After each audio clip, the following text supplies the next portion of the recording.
Cats are some of the most successful and widespread animals on Earth, being native to almost every continent, being found in a range of different shapes, sizes, and niches, and in almost any environment imaginable. Their domestication by humans has only further added to their conquest, traveling with them to new lands and often causing ecological havoc wherever they spread.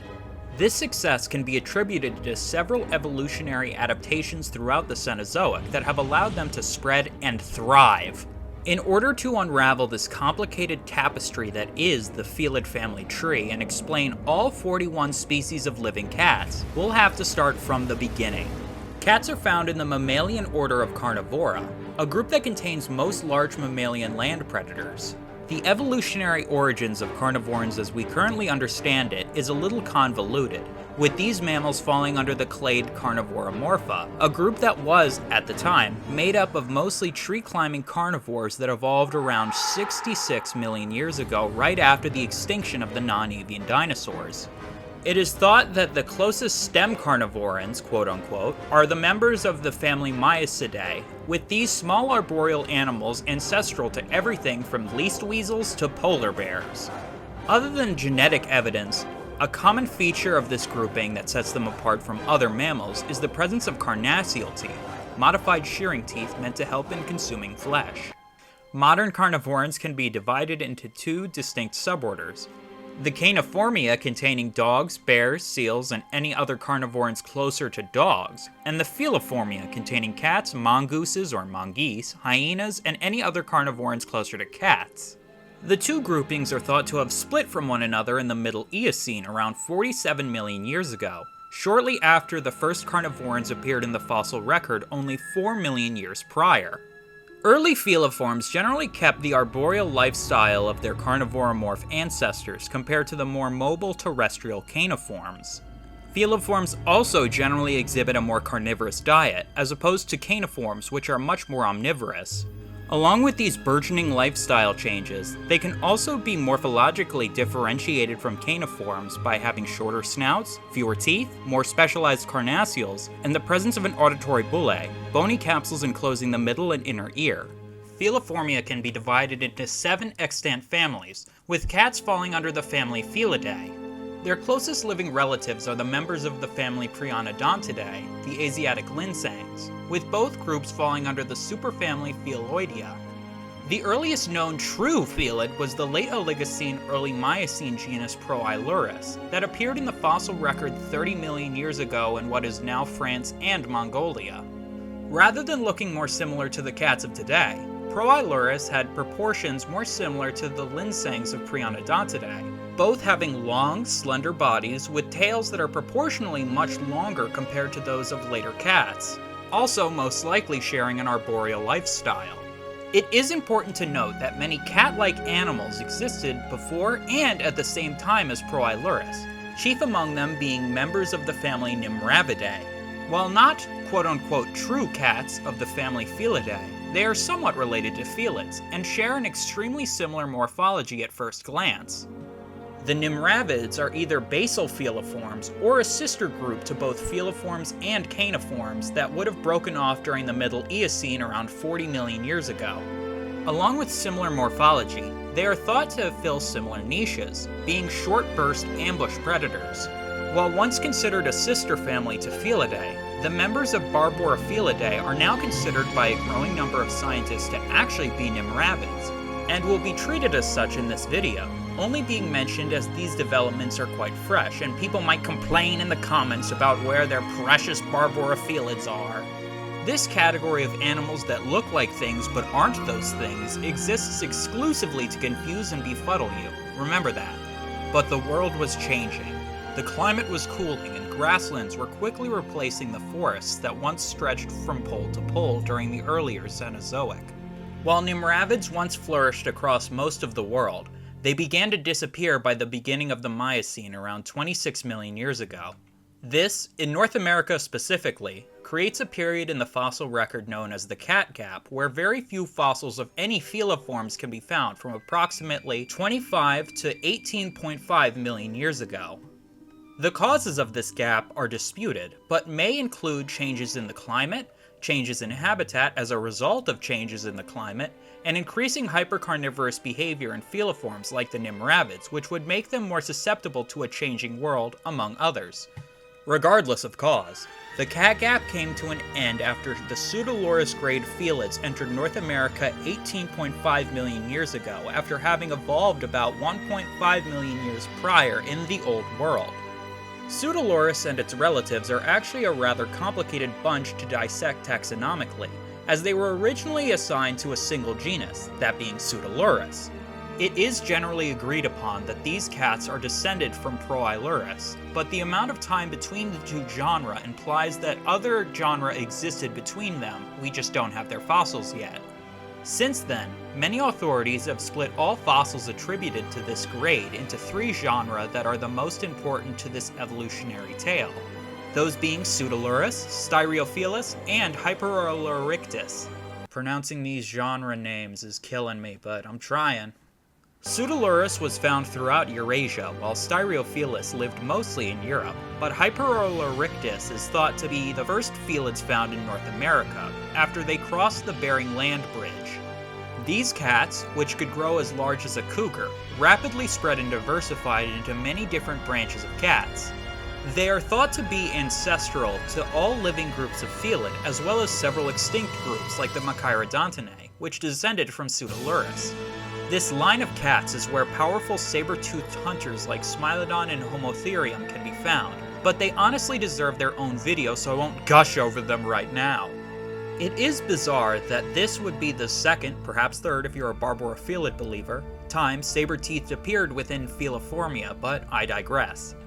Felids possess several traits, such as relatively large eyes with binocular vision that give them great eyesight, big ears that provide them with fantastic hearing, rough tongues covered in horn-like papillae which aid in rasping meat from prey and grooming, cushioned feet, and with the exception of a few outliers like cheetahs, retractable claws with cutaneous sheaths to protect them when not in use.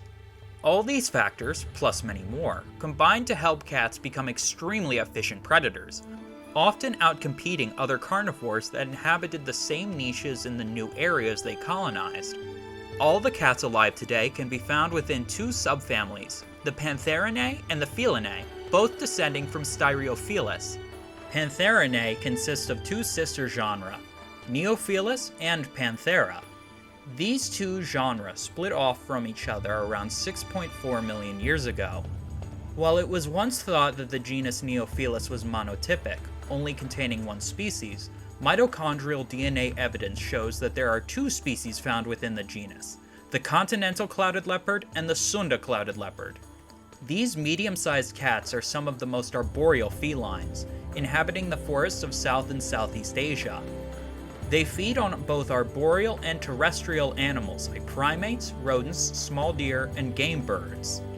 They have several defining characteristics, like the cloudy pattern on their fur and the longest pair of canines relative to body size of any carnivoran, almost reminiscent of the saber-toothed cats of the subfamily Machairodontinae. The 2 species are thought to have diverged from each other during the middle to late Pleistocene. Both species are listed as vulnerable by the IUCN, making them threatened with extinction, being foremost threatened by habitat destruction and poaching for various aspects of the wildlife trade. Panthera, on the other hand, is home to the true big cats. While the members of Panthera are among the most famous animals on Earth, our understanding of their evolutionary history is still quite dodgy to say the least, with this video having a 100% chance of becoming outdated in the near future as new discoveries are made. It was once thought that the oldest known member of Panthera was the Miocene animal identified as Panthera blythii, found in the Tibetan Plateau, but recent evidence since this classification suggests that it was found within its own genus more closely related to the clouded leopards in Neophilus, that being Paleopanthera. The earliest true member of this genus we know of is Panthera principalis, from the early Pliocene in Tanzania, which just completely throws everything we thought we knew about early big cat evolution out the window, seeing as it was assumed that the genus first evolved in Asia, which may still be true, but now we're back to square one on that front. Today, Panthera can be divided into 5 different species: the tiger, snow leopard, jaguar, leopard, and lion. Among these species, the tiger and snow leopard are seen as sister lineages, while the jaguar, leopard, and lion, and extinct species like the American lion, cave lion, and European jaguar are more closely related to one another than the other members of Panthera, with these two lineages being separated by about 3 million years of evolution. Members of this genus all share a very similar morphology, being distinguished from other cats by almost all of them having the ability to roar. The one exception is the snow leopard, which is unable to roar due to its shortened vocal folds that provide little resistance to airflow.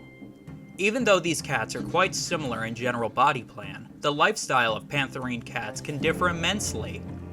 While most cats, like the tiger and jaguar, are solitary, Panthera is also home to the lion, which is an incredibly social animal that lives together and hunts in groups.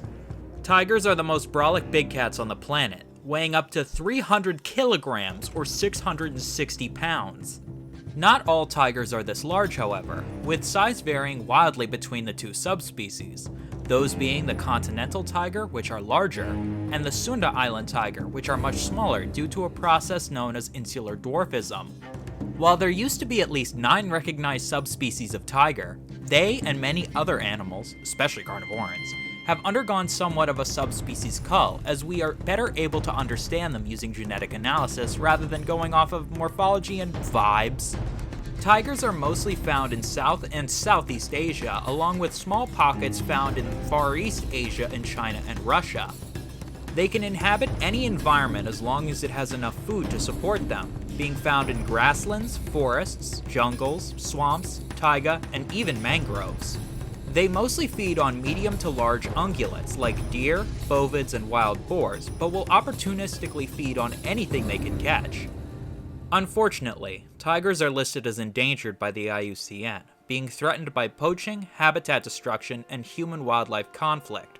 The smallest member of the genus Panthera, the elusive snow leopard, is found in the alpine and subalpine zones of Central Asia. They are mountain specialists, most often living at elevations of 3,500 to 4,500 meters, or 9,800 to 14,800 feet above sea level. Their beautifully spotted, thick coats of fur help them keep warm in the freezing conditions, but are also thick enough to allow them to take falls that would kill most other animals, a necessity for mountain life where one wrong step can be your last. They mostly feed on caprids like varals, tars, and ibex, but will hunt marmots, other ungulates, and any other small to medium-sized animals they can get their paws on. Snow leopards are listed as vulnerable by the IUCN, with poaching, persecution, and climate change being their biggest threats. Jaguars are the third largest cat, and the largest native to the Americas. While they are often confused with leopards, there are several characteristics that can be used to tell the two apart, other than their geographic distribution. Jaguars are larger and stockier, with a blockier head. Their coats also differ, with jaguars having rosettes, groupings of dark spots, with smaller spots inside rather than what leopards have. Jaguars are the most aquatic of the big cats, having adapted for living in rainforests and wetlands, being excellent swimmers, and spending more time in water than any other big cat. They also have the most powerful bite of any cat, using it to clamp down on the skull of their prey and crush it with their powerful canines, easily being able to prey on turtles and crocodilians when given the opportunity, with some populations, like those in the Pantanal in Brazil, feeding mostly on caiman over other common prey items like capybara, peccaries, and giant anteaters. Jaguars are the only members of Panthera not currently threatened with extinction, being listed as near threatened, but will likely become threatened in the very near future with a decreasing population trend and a myriad of threats they face throughout their range. Leopards are currently the most widespread and adaptable of the big cats, being found throughout Africa and Asia and almost sneaking into southern Europe. They are able to inhabit the same areas as lions and tigers by being much more agile, spending large amounts of their time in the safety of the trees. Their beautiful coat is covered in dark spots grouped in rosettes without the smaller spots inside of them, which can commonly be seen in the most gaudy outfits known to mankind. 8 subspecies of leopard are currently recognized, these being the African, Indian, Javan, Arabian, Persian, Amur, Indochinese, and Sri Lankan leopards. These subspecies are distinguished by geographic and physical characteristics. For example, The Amur leopard, native to the boreal forests of Far East Asia and Russia and China, has darker hair and thicker fur to help it brave the harsh winters where they live. Leopards have the most varied diet of the big cats, with over 100 prey species being taken. Ungulates like antelope and deer are preferred, but primates and smaller carnivorans can be important food sources as well. Even though these are the big cats that have best adapted to Anthropocene pressures, they are still listed as vulnerable by the IUCN, with habitat loss, persecution, and poaching being their biggest threats. You might be wondering where the black panther is when I mentioned the species found within Panthera, but these cats aren't actually their own species, actually being either jaguars or more commonly leopards with melanism, a genetic mutation that causes an excess of melanin resulting in a dark pigment in the fur. It's actually rather fascinating, as the trait fur melanism is dominant in jaguars but recessive in leopards. Melanism in these cats is most commonly found in dense tropical forests, where light levels are lower, allowing these animals to better hide from both prey and competitors. The second largest of all cats, lions were once found throughout Africa as well as from southern Europe all the way to South Asia, but now only inhabit a fraction of their former range, including portions of sub-Saharan Africa and one state in India. As said before, lions are the most social of all cats, living in groups called prides that consist of a single or coalition of males, related female lions, and their cubs. While the reason lions became so social is still up for debate, it was likely driven by high population densities and the clumped resources of their grassland homes, it being easier to defend the best territories as a group rather than just as single individuals. Another unique feature that lions possess is the mane of the male lion. While one of their most distinguishing features, it is thought to be a rather recent evolutionary development. It likely evolved to signal the fitness of the males to females, but isn't necessary as there are many cases, even entire populations of maneless male lions. When not hunting, they spend about 20 hours a day sleeping like a true cat. When hunting, however, they often target medium-sized to large ungulates like wildebeest, zebra, buffalo, oryx, deer, wild pig, and giraffe, while usually avoiding adult megaherbivores like elephants, rhinos, and hippos, as well as smaller prey not worth the energetic cost of catching. Our seemingly endless amount of respect we hold for these cats cannot save them from extinction, being listed as vulnerable by the IUCN, with poaching for the illegal wildlife trade and habitat destruction being their biggest threats. When someone who ain't in the know hears the term big cat, they often lump any large felid into this grouping, including cheetahs, cougars, lynxes, and others. These cats, however, actually belong to the second modern branch of Felidae, the Feline. Feline is the most widespread group of cats alive today, being differentiated from pantherines by their ability to purr, due to the presence of a hyoid bone in the throat that pantherines lack. Feline can be broken into 7 extant lineages of cats. While the taxonomic order of each may be shuffled from time to time because people can't make up their minds, the members within them have remained relatively constant. Some of these species are so little studied that there isn't much I can say that's actually confirmed, but I'll try my best to give a decent brief summary of each. The first of them split from the rest of Feline around 9.4 million years ago and contains 2 genera, those being Catopuma containing the Bornean bay cat and Asian golden cat, and Pardophilus containing the marbled cat. All 3 of these species are native to the tropical evergreen forests of Southeast Asia, with both the Asian golden cat and marbled cat living from the Indian subcontinent down to Sumatra, while the Bornean bay cat, as the name suggests, is only found on the island of Borneo. The 2 members of Catopuma are thought to have split off from each other around 3.5 million years ago, back when sea levels were low enough for the largest islands of Malaysia and Indonesia to connect to mainland Asia, creating the region of Sundaland. This also explains the presence of tigers and clouded leopards in the region, just for the record. Marbled cats are around the same size as the average domestic cat. Like their close relatives, they are also found in the tropical jungles of Southeast Asia, but they are much more arboreal than the members of Catopuma, allowing them to live in the same areas without competing in a process known as niche partitioning. These cats feed on a variety of prey, including birds, squirrels, other rodents, bats, and any other small animals. Endemic only to the island of Borneo, the Bornean bay cat is listed as endangered by the IUCN, with only 2,500 individuals estimated to be left in the wild, and subsequently the world. As they only inhabit dense forests on one island, much of their ecology and behavior is still unknown, but may remain that way forever if they aren't better protected and fast. Asian golden cats are medium-sized felids that can be found throughout the forests of Southeast Asia, from India all the way to the Indonesian island of Sumatra. They are considered polymorphic in color, meaning multiple forms exist within the species, like the black panthers discussed earlier. While golden brown and reddish brown are the most common, spotted and even melanistic individuals have been known, with this species having some of the most varied coloring of any cat. While being listed as near threatened by the IUCN for the longest time, they were uplisted to vulnerable back in 2024, with habitat loss for the region's expanding oil palm, coffee, acacia, and rubber plantations in unsustainable manners being the chief reason for their decline. The next lineage is thought to have diverged around 8.5 million years ago, after their ancestors migrated into Africa from Asia and evolved into several species of medium-sized cats. This group contains the grassland and desert-roaming caracal and its rainforest-dwelling relative, the African golden cat, both of which being found in the genus Caracal.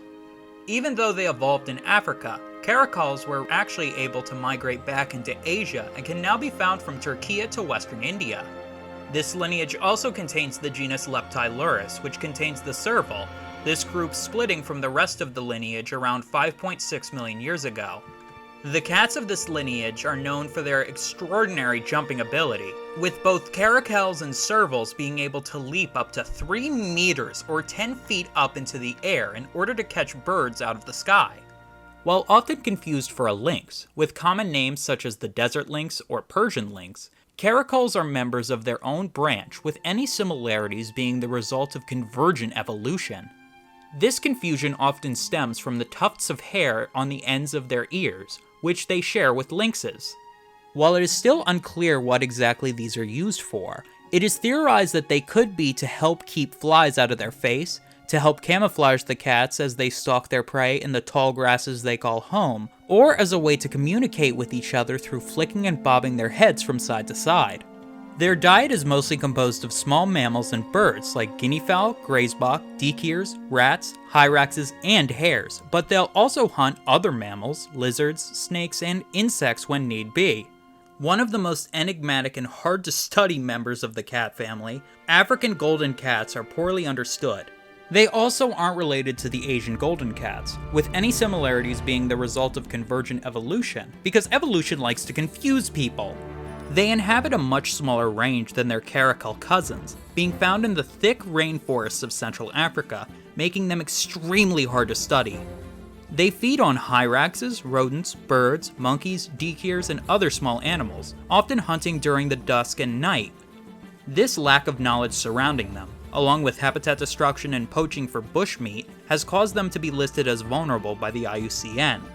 Just like me, servals are mostly leg, having the longest legs in proportion to body size of any cat.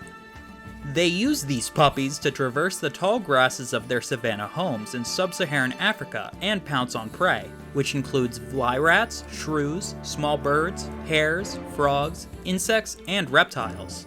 They detect their food mostly using those massive ears, with these satellite dishes allowing servals to have some of the best hearing of any cat.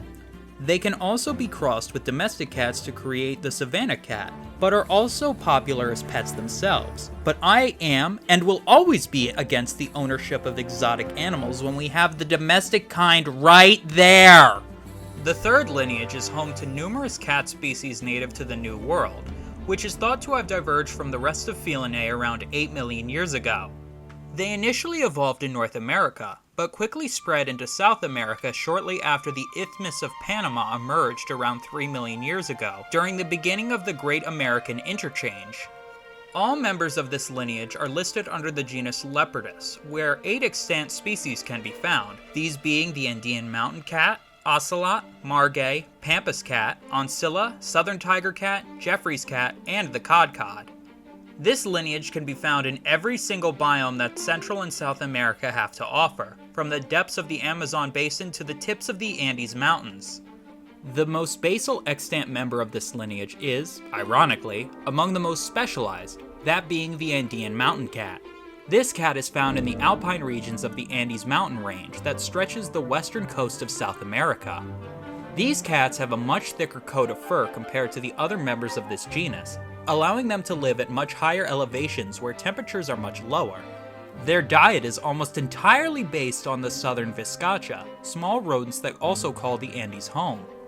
Andean mountain cats are listed as endangered by the IUCN, with only 1,500 individuals thought to be left in the wild. The biggest threat this species currently faces are habitat degradation, persecution, and diseases. Ocelots are the largest member of this lineage and arguably the most striking, with a coat covered in a myriad of rosettes and spots. Their common name most likely comes from a corruption of the Nahuatl word ocelotl, which means large feline.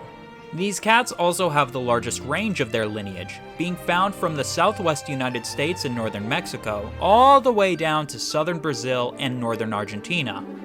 This success can actually have an effect that leads to smaller numbers of smaller felids in the same habitat, like Jaguarundis, margays, and oncilla, with this effect being called the ocelot effect. They can be found in the various types of forest, grassland, and swamp that can be found throughout their range, where they prey on rodents, lagomorphs, armadillos, opossums, reptiles, fish, and invertebrates, all while avoiding encounters with the two larger felid species found in the Americas, those being the jaguar and cougar. While only a fraction of the size of ocelots, margays look and can often be confused for them by the average Joe. These cats prowl in the various types of forests of Central and South America. They are also much more arboreal than ocelots, using their arboreal ability to hunt monkeys, birds, other small mammals, and small reptiles among the branches.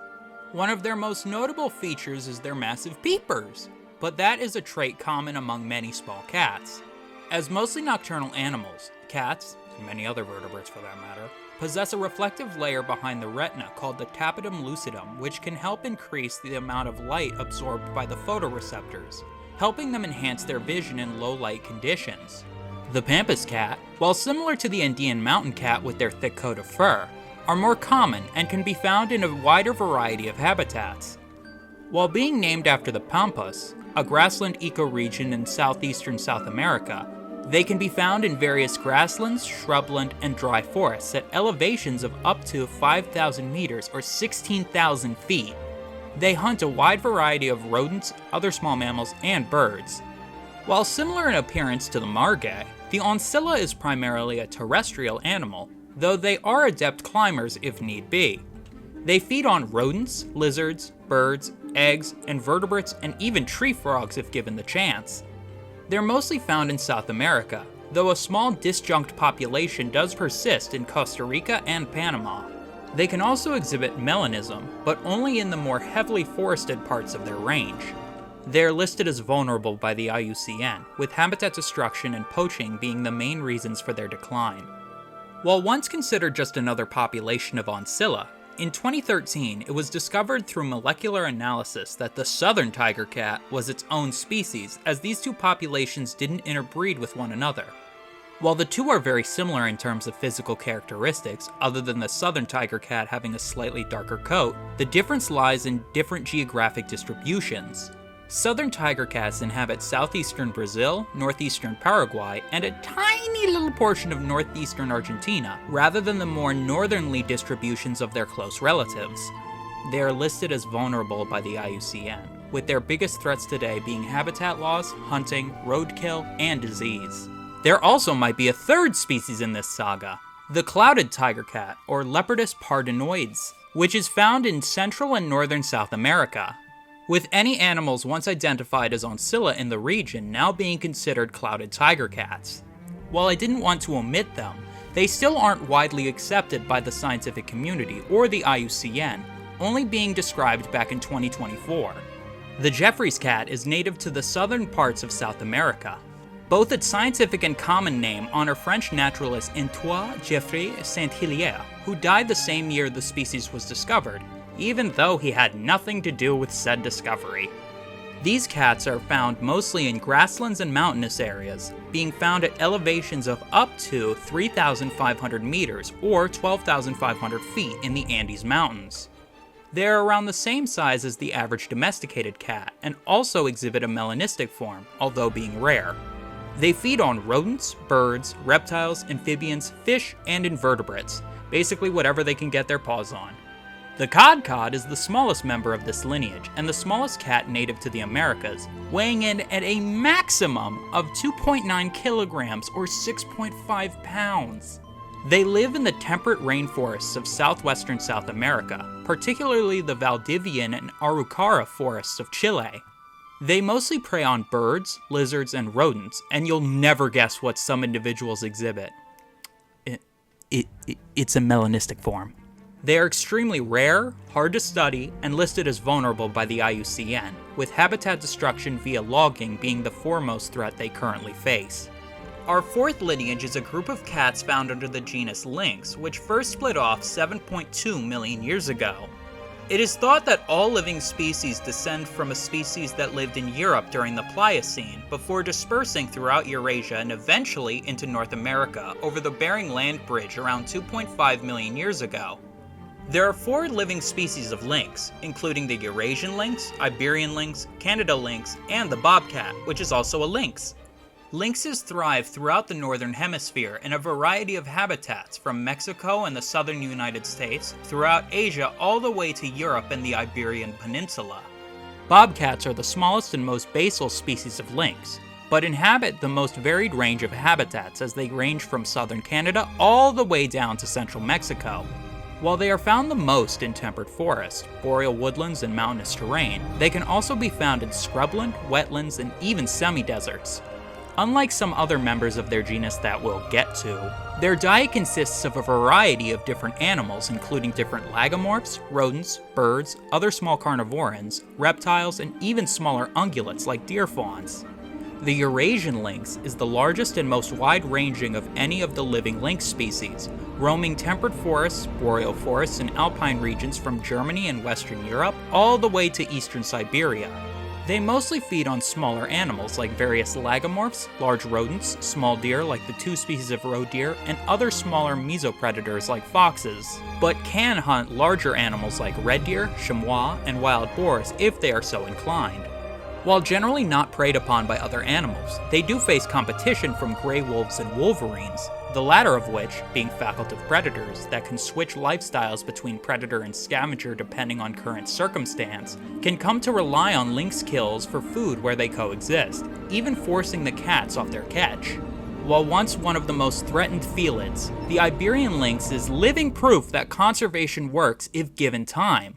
Native to the Iberian Peninsula, which contains Spain and Portugal, these cats were once literally on the brink of extinction, with fewer than 100 individuals left in the world in the early 2000s. This was due to both habitat destruction and the persecution of European rabbits, which make up the vast majority of their diet as rabbit specialists. Thanks to intensive conservation efforts like restoration of their Mediterranean scrub habitat and full protections for the European rabbit, more than 1,100 individuals can be found in the wild as of 2021. While this achievement should be celebrated, these cats aren't out of the woods yet, as they are listed as vulnerable by the IUCN, still making them vulnerable to extinction. That being said, their future does look a lot brighter. The Canada lynx can be found almost exclusively in the boreal forests of Canada and the United States. Evolutionarily speaking, compared to the other species of lynx found in North America, they are actually an offshoot of Eurasian lynx that crossed the Bering Land Bridge sometime during the Pleistocene, making the journey around 700,000 years ago. Weirdly enough, this is the second species of lynx specializing in hunting lagomorphs, with the vast majority of their diet composed of snowshoe hares. They have evolved longer hind legs and large snowshoe-like paws to better hunt these hares in the snow. These two species are so intertwined that population dips in snowshoe hares will cause these lynxes to leave areas in search of better hunting grounds and even not have cubs during lean periods. The fifth lineage, diverging 6.7 million years ago, contains cats typically associated with the big cats, which technically aren't big cats, just being cats that are big. those being the cheetah of the genus Acinonyx found in the Old World, and the cougar found in the genus Puma found throughout the Americas. This lineage also contains the smaller Jaguarundi under the genus Herpylurus that lives in Central and South America.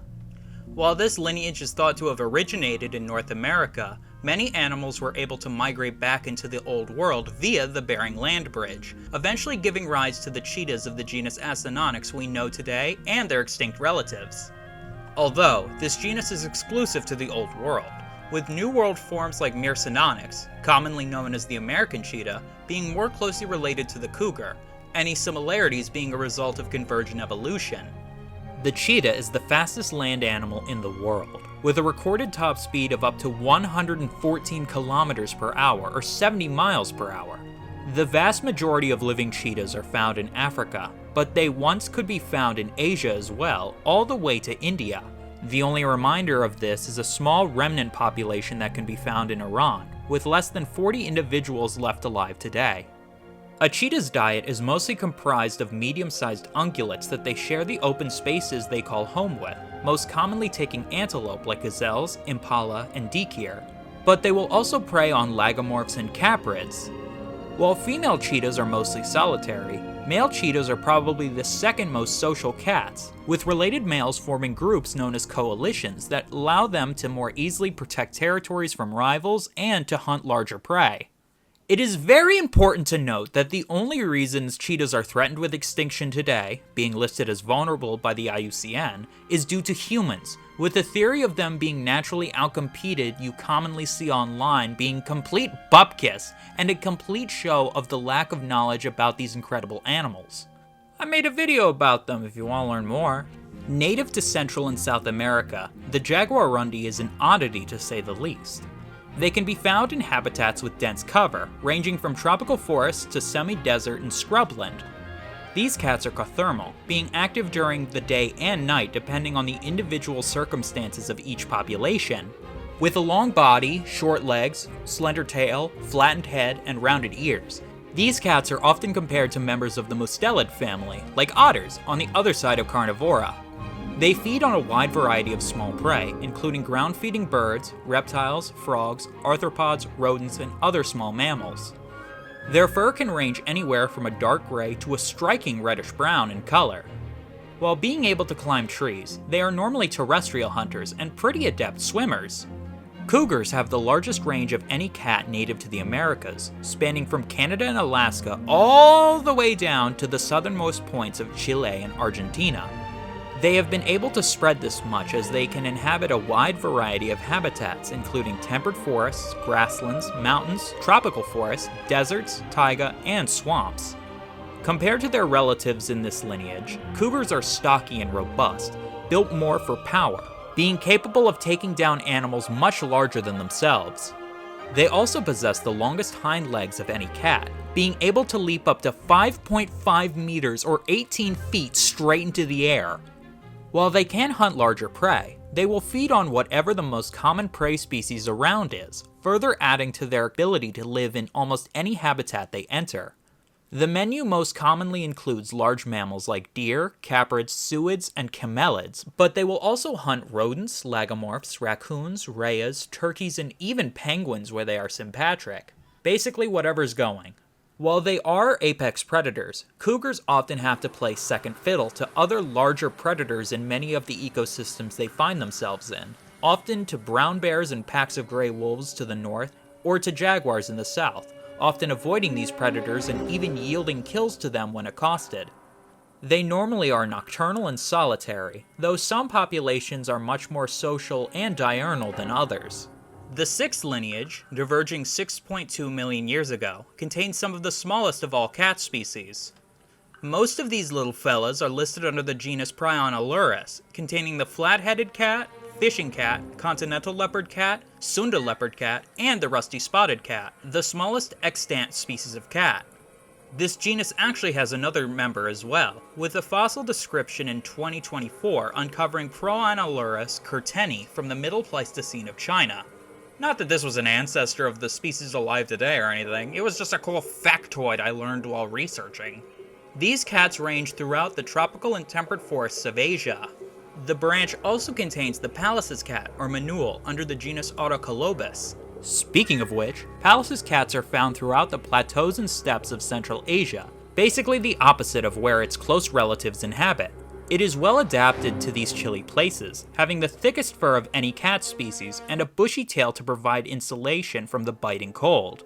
They have a diet composed mostly of pikas and other small mammals, being highly specialized in hunting them, often waiting outside their burrows like a tiny version of a polar bear outside of a seal hole, but can also hunt birds and invertebrates if push comes to shove. Over a kilo heavier. At odds with the fierce-looking face, the body is round, with long, dense fur.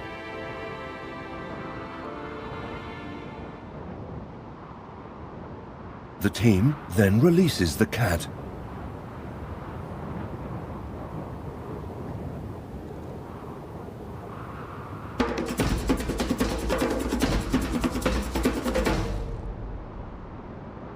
His little legs aren't designed for distance.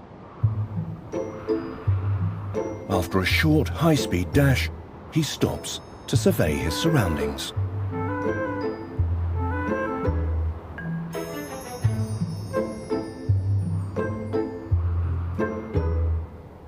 Yes! Yes! The rusty spotted cat is one of, if not the smallest species of cat in the world, coming in at a maximum of only 48 centimeters or 19 inches in length, and weighing up to a tiny 1.6 kilograms or 3.5 pounds.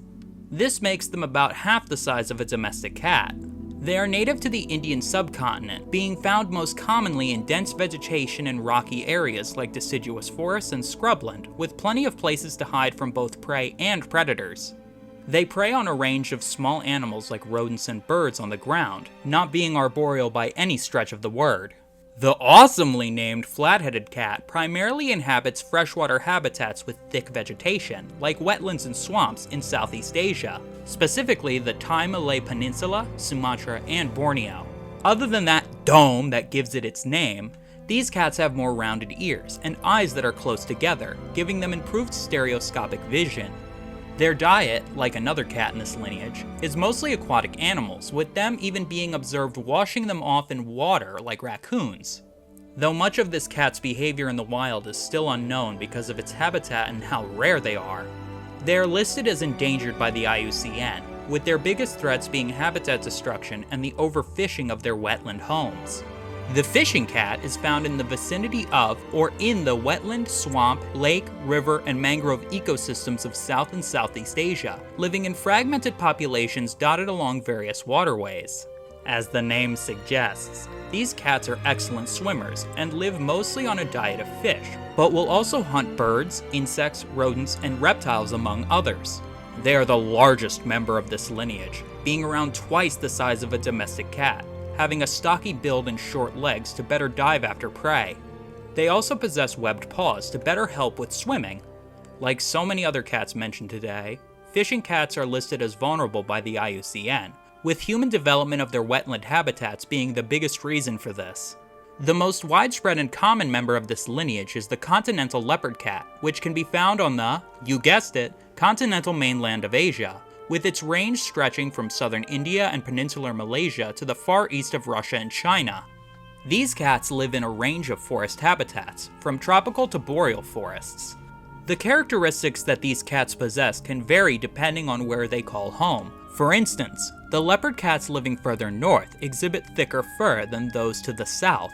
While once only one species of leopard cat was recognized, this changed back in 2017, when the Sunda leopard cat was recognized as its own species after molecular analysis, showing these species may have split from each other as far back as the Middle Pleistocene. These cats are native to the tropical forests of the Sundaland Islands of Java, Bali, Borneo, and Sumatra, as well as the Philippines. Both species of leopard cat are excellent climbers, being the most arboreal members of this lineage. They use the cover to ambush rodents, birds, and other small animals. These two species of cat are some of the few actually able to thrive among humans, perfectly settling into hunting in agricultural lands such as palm oil and sugarcane plantations. The last group found within Feline diverged 3.4 million years ago. It only contains the genus Felis, which itself holds 7 species, those being the jungle cat, black-footed cat, sand cat, Chinese mountain cat, European wildcat, and the African wildcat. The jungle cat, along with being the most basal, is the largest member of this lineage, weighing up to 16 kilograms or 35 pounds. Even with its common name, jungle cats are generalists in habitat, living in any habitat that has dense vegetation and adequate water that isn't a jungle, including swamps, wetlands, rivers, grasslands, shrubland, and even agricultural areas. They are found throughout Asia from the Middle East and Kazakhstan all the way to Vietnam, even sneaking into Africa along the Nile River. They feed on a variety of small animals, including rodents, birds, and fish, among others. The black-footed cat is the smallest member of this lineage and one of the smallest species of cat, only being beaten out by the previously mentioned rusty-spotted cat. They are native to southern Africa, where they inhabit arid steppes and grassland savannas. These cats are nocturnal, spending the day in the uninhabited burrows of other animals. They hunt small animals of all kinds, whatever they can catch. Even with that adorable face, these things are cold-blooded killers. They are considered the deadliest cats on the planet due to their hunting success rate of up to 70%. For reference, the average cat only has a 30% hunting success rate, really showing how elite black-footed cats are at hunting. They are listed as vulnerable by the IUCN, being most threatened by habitat degradation, climate change, and accidentally being killed by humans. The sand cat? No, not that one. Yeah, that one. The sand cat, if the name didn't give it away, is a desert specialist. They can be found in large parts of the Sahara Desert and Middle East, with some even sneaking into Central Asia. They are small and stocky, sporting short legs and a long tail. They are excellent diggers and burrowers, escaping the brutal heat of the day in their burrows before emerging at night to hunt. Their thick coat of fur offers insulation from the cold of the desert night. Even their paw pads are surrounded with hair in order to protect them from the hot sand they must traverse in order to acquire their daily bread. They hunt for small mammals, reptiles, and birds, searching for prey by watching and using those massive ears to listen for movement in the sand. The Chinese mountain cat is endemic to the grasslands and alpine meadows of the Tibetan Plateau of western China. They are some of the least studied felids, with many of their wild behaviors still being unknown. They are active at night and prey mostly on pikas, rodents, and birds. They are extremely rare, being listed as vulnerable by the IUCN, with their biggest threat being the organized poisonings of their pika prey by farmers who see them as pests. The European wildcat, as the name would suggest, can be found in the forests of Central and Southern Europe from Portugal all the way to the Caucasus Mountain, with even a small enclave population barely hanging on in Scotland. While similar in appearance to their African cousins, these cats have noticeably thicker fur in order to better cope with the temperature fluctuations that can be found in Europe. While mostly nocturnal, they can be crepuscular, hunting on small animals like rodents, birds, and reptiles.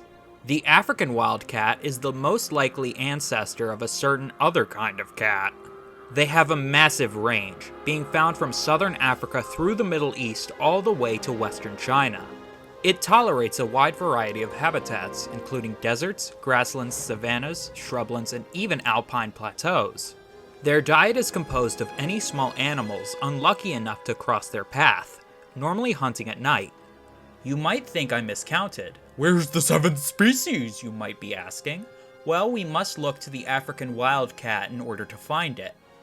The African wildcat is the closest relative and likely ancestor to the last of the 41 species of extant feline we'll be discussing today, Felis catus, the domestic cat. The earliest known evidence of cat domestication can be found in Cyprus dating back 9,500 years ago, where a cat was found buried in a human tomb alongside what would presumably be their owner, with hopefully both individuals being dead at the time of burial. Since there is/was no native mammalian fauna on Cyprus, the inhabitants of this village must have brought the cat and other domestic animals from the mainland. While this is the earliest example that could be considered concrete proof, there is evidence to suggest that cat domestication occurred even earlier in areas like Egypt and Mesopotamia around 10,000 years ago. Compared to most other domestic animals, the domestication of cats followed a very different path. The ancestors of our domestic kitties were attracted by newly formed human settlements, mainly to the rodents who themselves were attracted to the crops like grain that humans recently started farming. Unlike the domestication of the dog, cats kind of domesticated themselves by becoming more and more used to being in the presence of humans, eventually forming a kind of symbiosis.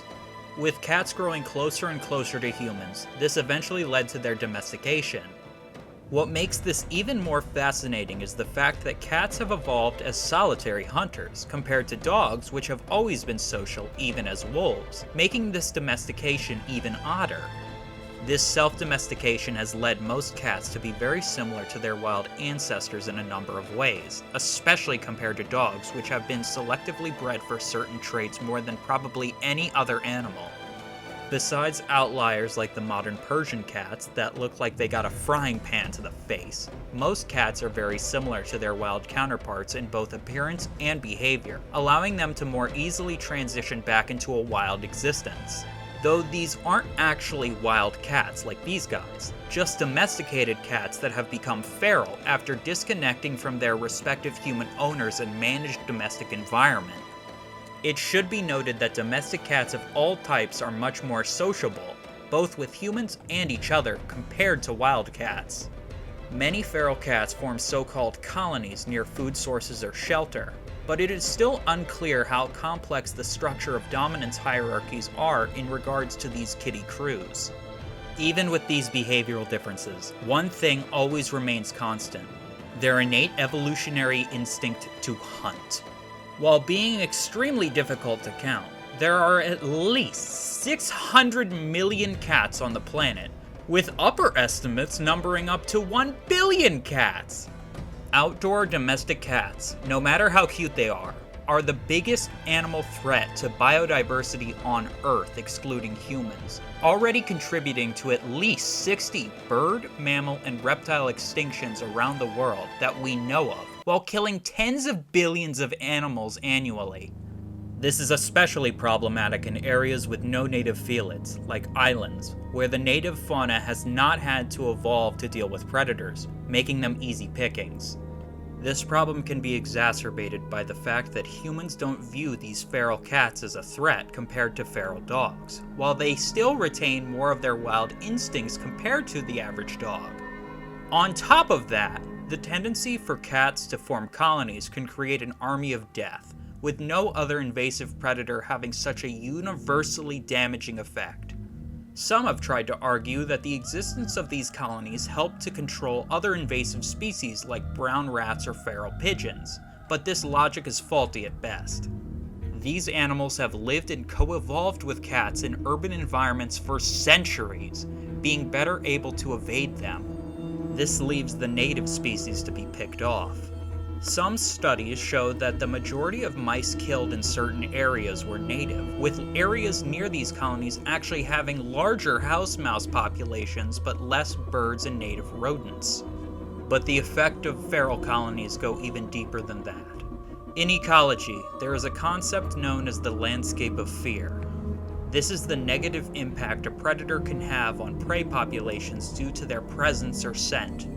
Even if the cats don't hunt often or even at all, their mere presence can alter prey behavior like foraging, movement, stress responses, and even significantly impact both survival and reproductive success.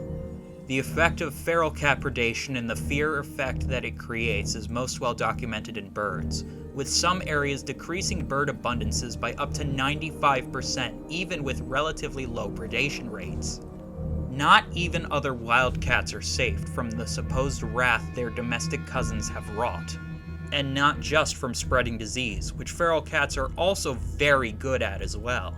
As wild areas continue to become scarcer and humans encroach on the few remaining wild spaces left in their endless quest for growth regardless of consequence, domestic cats are able to intermix with the various members of their genus. For most wild cats, the significance of hybridization is disputed, but some populations, like that of the Scottish wildcat, are already thought to lack pure individuals altogether, even if they are still worth protecting all the same. All these reasons combine to make the domestic cat an easy addition to the list of the 100 most invasive species on Earth. Controlling them is also just as complicated, as the most common method of control, TNR or trap, neuter, return programs, are not as effective methods of controlling cat populations as we thought. In studies documenting TNR colonies that declined in population, those losses were actually driven by cats being removed permanently through rehoming or euthanasia on an ongoing basis. Cats also breed like rabbits, so the effectiveness of these programs are based on controlling the movement of cats into cleared or controlled areas. Where this movement is not controlled, culling is more effective, also costing half as much as TNR programs. But both of these methods also aren't the best in the case of abandoned pet cats. TNR also only focuses on the welfare of the cats in the colony, not the enormous damage they do to the ecosystem. TNR programs also have, and I wish I was joking, well-funded advocacy organizations often funded by big businesses that sell cat food. I honestly believe that we all died in 2020 and this is hell. I'd advocate for these cats to be rehomed, adopted, or even euthanized as a last resort as both more effective and ethical methods, as the pressure these cats put on the ecosystem should always outweigh the value of each cat's life. Another method of lessening feral cats' predation on wildlife is providing them with a high-meat diet and engaging them in object play. Meat-rich diets reduced their hunting activity by 36%, and daily play sessions decreased prey capture by 25% in the colony studied. While this seems more desirable, the end goal should be destroying these colonies. They don't belong there. This also goes without saying, but don't let your cat outside without supervision. If you do this, you are indirectly part of the problem. Just harness train them for the love of God. Either take care of your pets or don't get them at all. As this could be my last video if this doesn't perform well, let me explain why protecting the natural world matters. Our world is filled with millions of different species of all types like bacteria, fungi, protists, plants, and animals. We have described around 1.5 million, but estimates place the actual number of species found on Earth to be around 7 to 8 million, with most still being undiscovered. Each of these organisms has its own set of interactions it has with both the environment and the other organisms that it shares it with. There could be billions of these interactions happening every single day that guarantee a healthy and functioning planet. These are what create the different ecosystems found on this planet, which the health of is directly tied to ours.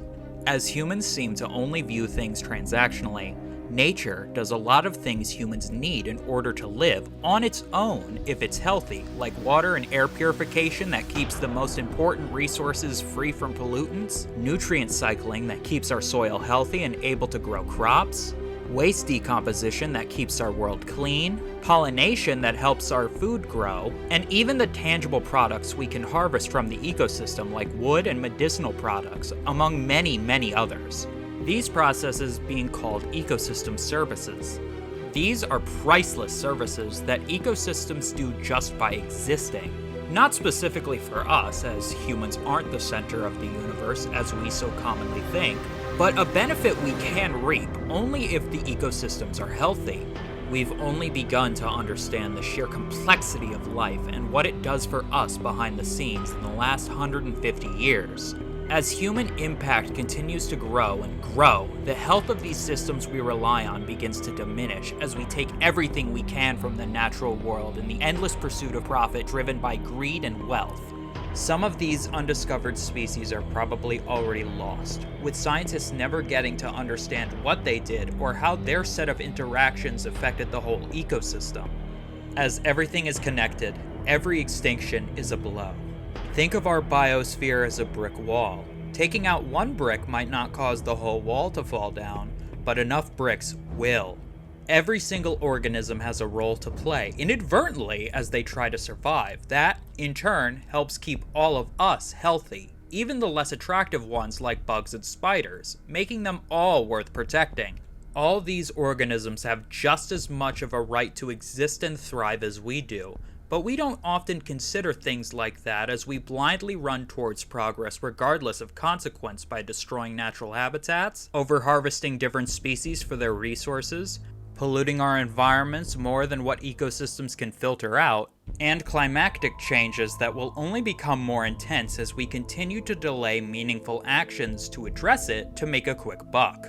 This will be the cause of our species' destruction, with historians in a dystopian future asking why we destroyed everything for things like money, which only hold value because we give it to them. If we aren't already too far gone and our systems aren't too broken to fix, then we need to change quickly. We need to find new ways of living, even if it means certain painful dismantlings of certain systems must be done, especially the most consumerist nations. Not necessarily deconstructing governments, but changing our ways to show more respect for our one and only world. This also has to be done together, united as a species without man-made borders or labels to divide us, as conservation without everyone's involvement is just another form of colonization or imperialism.